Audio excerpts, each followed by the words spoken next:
The sun came up like a branding iron pressed against the sky, and Martha knew before she even opened her eyes that the creek was gone. She could tell by the silence. 3 weeks back, she'd fall asleep to the sound of water moving over rock, a small, thin sound, but there. Now there was nothing. Just wind pushing hot sand against the stone walls, and somewhere out across the flats, a coyote that had given up calling. She rose without waking Silas. He'd been coughing since May. Not the sharp, quick cough of a dusty throat, the deep, chest-locked cough that a man gets when his heart is working too hard in heat it was never built for. At 70 years old, Silas had survived 2 wars, a cattle drive through the staked plains, and a winter so bad outside Prescott that 3 men in his party froze sitting upright against a canyon wall. But the Mojave, in August of 1886, was a different animal entirely. Martha pulled on her boots and stepped outside. The house behind her was not much to look at from the outside. A stranger riding past on the Needles Road would see a low mound of desert rock, half swallowed by the hillside, with a flat roof covered in dry brush and a doorframe cut from old rail timber. They would see nothing worth stopping for. They would be wrong. Silas had built it bankside, dug 8 feet back into the north face of a low ridge, then stacked stone walls to close off the front. The hill itself did the work a wooden frame never could. 3 feet of packed earth overhead, even in August, kept the interior at a temperature a man could think in. While every other structure within 40 miles cooked its inhabitants from the roof down, the inside of their home held at something close to 60 degrees through the worst of the afternoon heat. But the roof was more than insulation.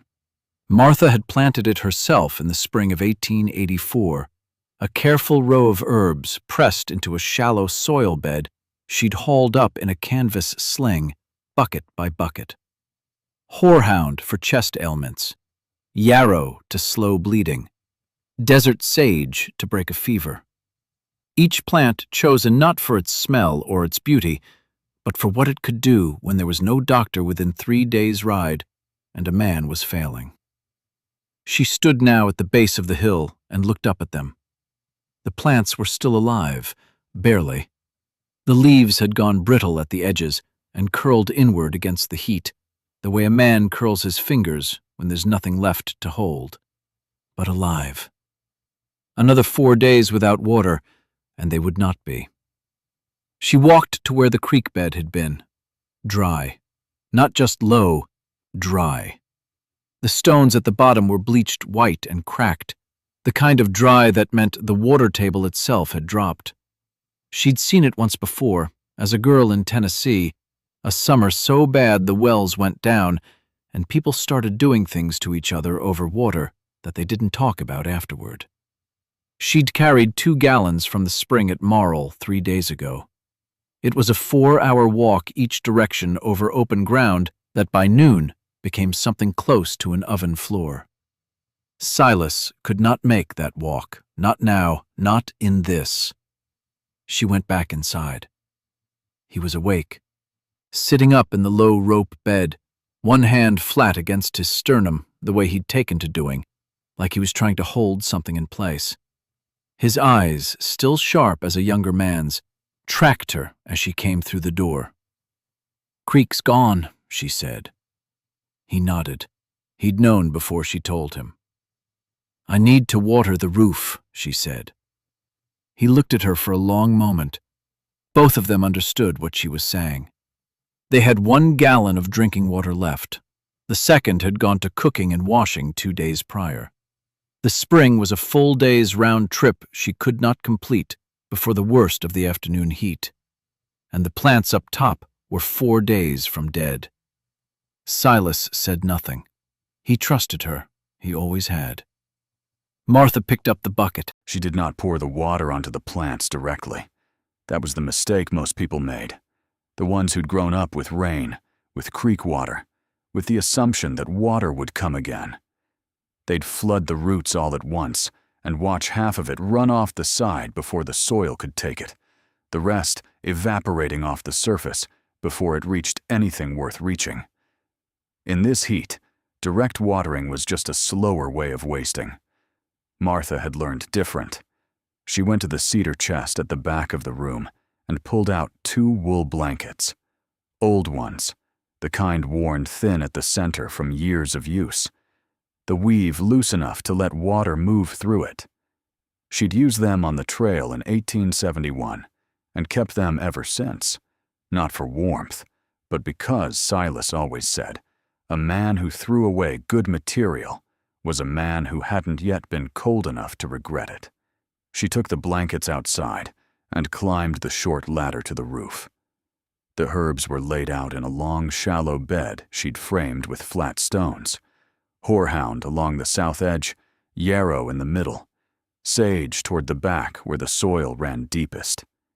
She checked each plant with her fingers, pressing down into the dirt at the base of the stems. An inch down it was still faintly cool. The roots were holding, but the top layer was powder dry, and powder dry was where seeds went to die. She climbed back down and went to work. The method was simple in the way that all good frontier engineering was simple. It used what was at hand and asked nothing of luck. She took the first blanket and draped one end into the bucket, letting the wool drink. Wool absorbs water the way no cotton or canvas can. It pulls it in and holds it, releases it slowly, the way a man sweats in dry heat instead of pouring it off in a flood. She'd seen sheep graze through light rain for hours and come in only damp. The fiber was built for this. When the first blanket had taken on a good weight of water, she laid it lengthwise across the soil bed, starting from the horehound end and running it toward the sage. She draped the second one crosswise over the first, overlapping at the center. The wool pressed down against the soil and began releasing moisture from every fiber, not pouring, not flooding, but seeping, moving the way water moves through sandstone given time enough. She stood back and watched. A dark line spread outward from beneath the wool, slow and even, the way ink bleeds across wet paper. The soil was taking it, not running it off, not letting it pool, taking it down toward the roots where it was needed. By the time the blanket had given up half its water, the base of the horehound stems was visibly darker. The yarrow leaves, which had been curled tight as a closed fist, began to ease open at the edges. Martha refilled the bucket from the gallon jug, carefully, not wasting a drop, and soaked both blankets a second time. She was not watering the plants. She was delivering water to the roots, which is a different thing entirely. By the time she finished, she had used just under half the remaining gallon. She climbed down and stood in the thin shadow of the wall and looked at what was left in the jug. Enough to drink through the next day if they were careful. Enough to get her to the spring at Marl and back if she left before first light, which she intended to do. She went inside. Silas was watching her from the bed, and she could see he'd been listening to every movement, building the picture of what she was doing.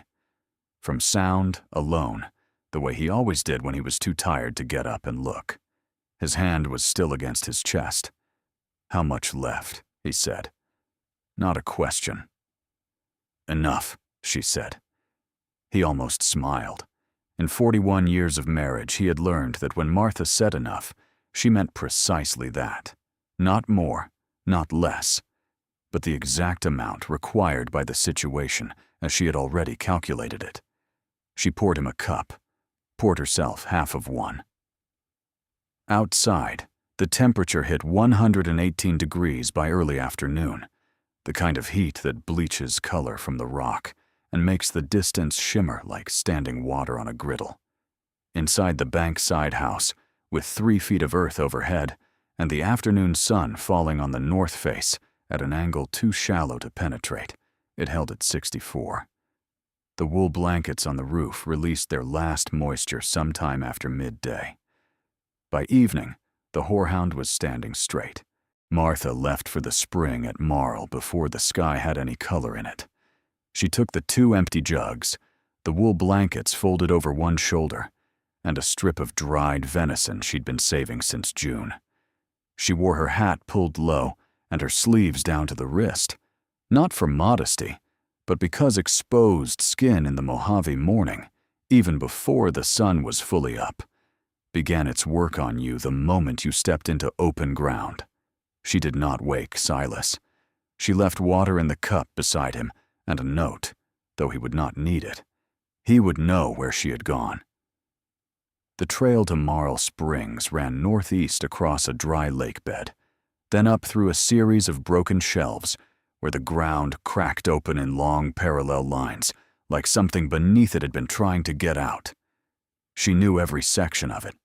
She walked it the way a person walks a familiar path in darkness, not looking down but forward, the feet finding the ground on their own. She reached the spring by mid-morning. It was still running, a thin tongue of water coming up through fractured granite, pooling in a natural basin the size of a wash basin before trickling away south into gravel and disappearing. In a normal year, it ran strong enough to hear from 30 feet. This year, she had to put her ear close to the rock to catch the sound of it. But it was there. She filled both jugs slowly, letting the basin refill between draws, and sat in the shade of a boulder and ate the venison and rested her feet. On the walk back, she did not hurry. Hurrying in that heat was how people died, not dramatically, not all at once, but in the gradual way that a fire goes out when you stop feeding it.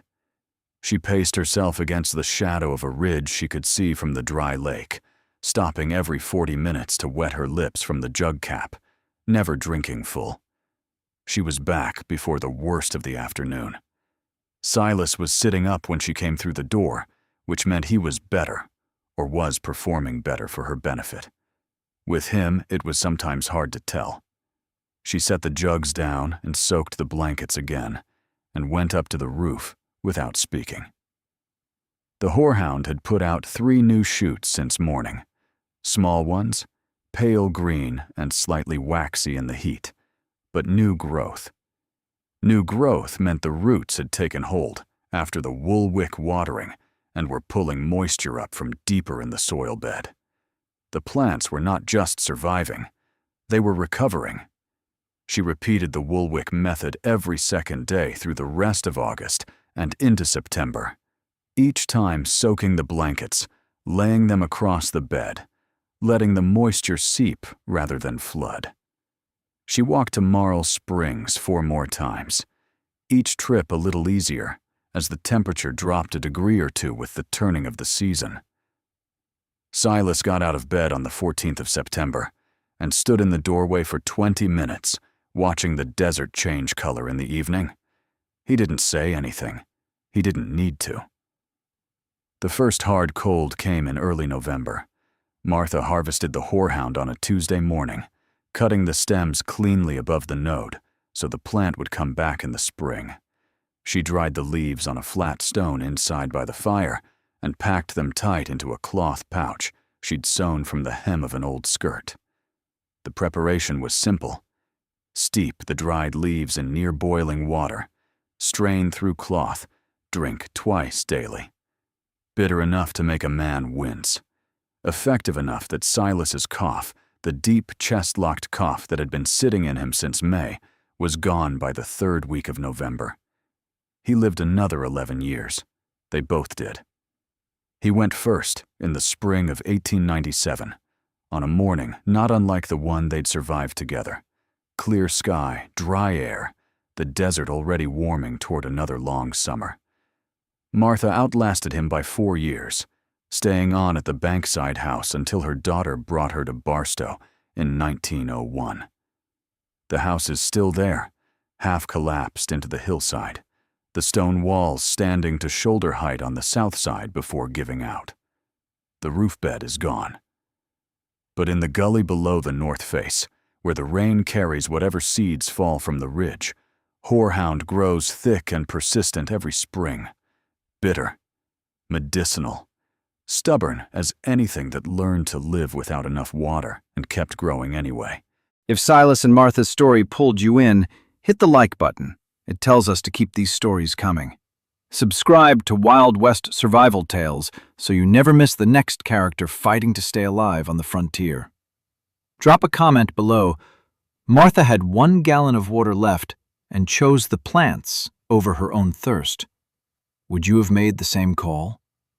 Because on this channel, the next survivor is already waiting.